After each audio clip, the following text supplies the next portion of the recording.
Hello guys welcome to my new blog. आज चाहिँ खानेकुराको ब्लग बनाउँदैछौँ हामीले। अनि यता साइडमा हेर्नु न, रात परिसक्यो अनि यहाँ यस्तो राम्रो भ्यू आइरह, तर यहाँबाट राम्रो देखिने एकछिन यस्तो खतरा भइरहेछ किनकि यहाँ 5 बजिसक्यो, राति भएर। अनि मलाई चाहिँ रुगा लागिरह हल्का फुल्का, सिजन चेन्ज भएर पनि होला। अनि यो हो हाम्रो गाउँ। बाटो लगाइ भ्याइसके, यसमा चाहिँ हामी बनाउँदैछौँ चिप्लो। भ्याइसक्यो भने मतलब भ्याइ क्या सक्यो भन्ने हुन्छ नि त। भ्याइसक्यो भने त कतातिरको ल्याङ्ग्वेज हो भन्नुहुन्छ। सुरक्षाको चोरेको भ्याइसक्यो भन्न सकिसक्यो। सिस्नो पकाउनु लाग्यो। यहाँ हेर्नु, सिस्नो चाहिँ यति धेरै छ, एक झन्नै हातले चलाइदिएको क्या बिर्सेर। सिस्नो बनाउनलाई सबभन्दा फर्स्टमा चाहिँ यसरी पानी उमाल्नुपर्छ। मलाई धुवाले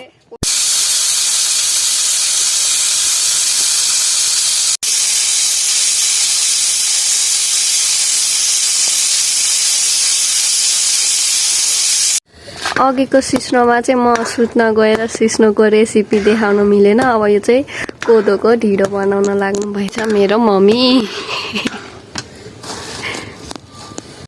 जाडोमा नि है, आज चाहिँ जाडो महिना छ। हामीले चाहिँ महिना अरे जाडो मौसम छ। अनि यहाँ हाम्रो मम्मीले कस्तो अर्केट देख्यो।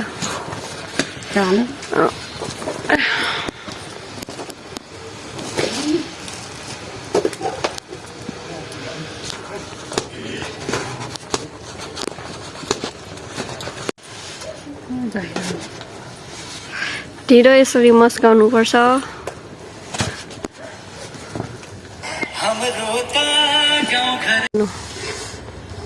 आज जाडो भएर यहाँ कोदाको ढिँडो पकाउनु आएन, कहिले पकाएको पनि छैन।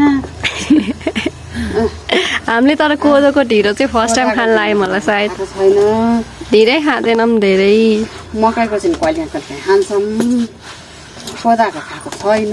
आज चाहे हेर्नु पर्यो कस्तो चाहिँ हुँदो रहेछ है। टिकटकमा यस्तै आमा छैनन् त सबै बनाउने। कोदा ढिँडो केसित खाने भने सिक्नुसित सिक्नु पनि पकाएर कहिले खाएको छैन। आज फर्स्टचोटि हो, कस्तो हुने हो के हुने। सिस्नो लाइफमा फर्स्ट टाइम हामीले खान लाग्दैछौँ। यस्तो भइरहेको छ। पकाउनु चाहिँ आएन, कस्तो के हुने हो, फर्स्टचोटि मिठो हुने हो कि नमिठो हुने हो कि थाहा भएन। कोदा ढिँडो यहाँ जाडामा चट्ट खाम भनेको। यहाँ के भयो भने यसले चाहिँ यहाँ टिकटकको लागि मात्र मस्काउन दिनु भन्दै चाहिँ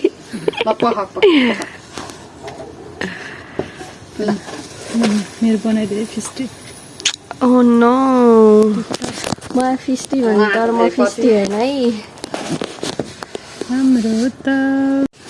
यसले यहाँ टिकटकको लागि मात्र उ गर्दै थियो होइन। अनि यहाँ मस्काउन आउँदैन होइन, मस्काएर देखाइदिए त। यसले मस्काउने यस्तै हो। त्यस्तै मस्काएर चाहिँ ढिँडो पाक्ला त छोरी। अहिले पाक्ने गरेर आमाले सिकाउनु पर्यो अब। सही मस्काउने क्या, ए टिकटकको लागि मात्र यसको जान्न नि पर्यो। यसो कहिले काहीँ रहला खान पाइयो पकाएर, जानेन भने त फेरि खान पाइएन। काम यसरी खै मस्काउने हो। मस्कानु भने त फोकाहरू रहन्छ। अनि फेरि त्यहाँबाट पेट दुख्छ, फोकाहरू मारेन भने खायो भने फोका मर्ने भनेर मस्काउनु पर्यो।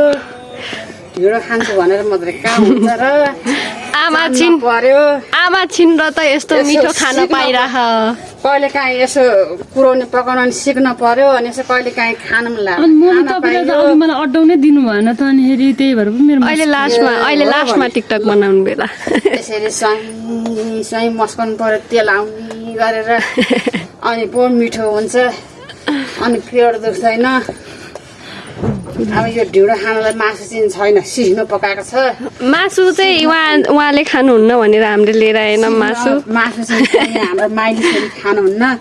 अरू सबैजना खान्छौँ सिस्नो अब कुनै दिन फेरि मासु लिएर आएर अनि खानु पर्ला झरी पर्छ त्यो चाहिँ एक दिन झरी पर्छ अनि खानुपर्छ क्या घाम लाग्न त रमाइलो हुँदैन जाडो महिना नि छ 4 महिना मात्र हो खाने ल भयो हामी दिउँसो 5 बजेदेखिको रेडी गर्न थालेको अहिले यहाँ यति अँध्यारो भइसक्यो 7 बजिसक्यो अहिलेसम्म पाकेको छैन हाम्रो खानेकुरा यहाँ मैले टिका लगाएको हेर्नु न पहिला पहिला लगाउँथेँ नि त भुत लाग्दैन भनेर अनि मैले पनि आज लगाएको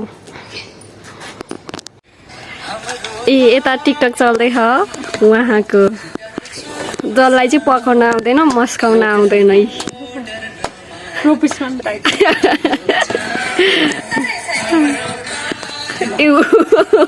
सुतेको भात पकाएको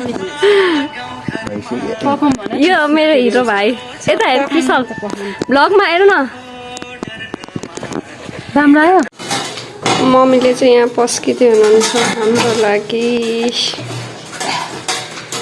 ढिलो त थोरै पकाएको नि थोरै भयो कि 4 जनाले मात्र खाने हो 5 जना छ है स्याल कराएको छु है स्याल रोक्यो स्याल कराउनु यहाँ चाहिँ हाम्रो फ्लावरहरू यस्तो दामी भएछ हेर्नु न यो एउटा चाहिँ यता हेर मेरो भ्लगमा आइ भन मेरो भ्लगमा आइ भने हिरो घर आउँदा खानु घरै आउने भोलि होइन शनिबार पर्सि हो हामी चाहिँ खानु लागि नभएको खाना के हो क्या यस्तै बोल्थ्यो मान्छे पाइदियो खाना अरे बोल्ने नआउनु के नभएर अघि नको झुसुतिर सम्झ्यो क्या सिस्नोमा मिठो छ अरे मिठो भ्लग बनाइराखौ कि मम्मीले त मम्मी दहीमा सुरु मम्मीलाई कस्तो लाग्यो भन्नु त मम्मी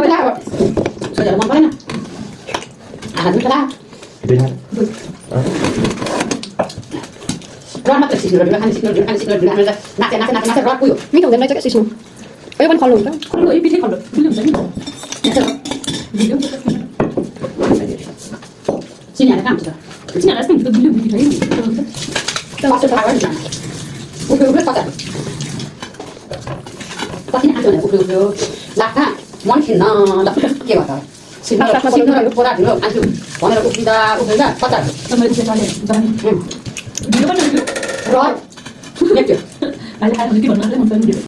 हामीले चाहिँ खाए भ्याइएम एकदमै मिठो त्यो मिठो हजुरहरू पनि